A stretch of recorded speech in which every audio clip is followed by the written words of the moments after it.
De tristesse, c'est possible aussi, du coup. Ah oui, c'est ce qu'on appelle le syndrome de Takotsubo. Et comme quoi, il y a un couple qui passe toute sa vie ensemble et qui, un jour, s'il y en a un des deux qui meurt, un peu comme les sœurs, finalement, l'autre meurt dans les quelques jours après. Tout à fait. C'est bizarre, ça. Hein. On l'a démontré. On a même montré les altérations. C'est un peu compliqué. Hein.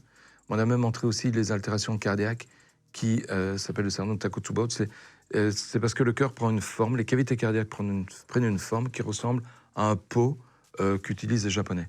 C'est un Takotsubo, donc on a parlé de mort. Voilà. Mais c'est un truc qui est physique. Oui.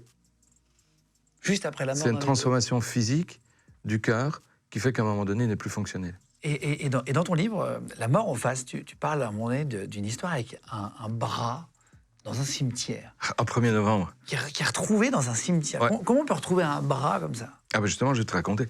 1er novembre. Tu sais, le 1er novembre, les gens viennent au cimetière. C'est le seul jour de l'année où ils y vont la plupart du temps, mais ils y viennent. Moi, j'y vais même pas ce jour-là. J'y vais juste pour le boulot, moi, dans les cimetières. Je vais jamais voir les morts. Et puis, mais c'est pas une blague. Et puis, ce jour-là, on est obligé de fermer les cimetières. Je sais pas, t'imagines, il y a une foule de gens qui veulent rentrer, aller poser des fleurs, des chrysanthèmes, tout ce machin-là, sur les tombes de leurs disparus.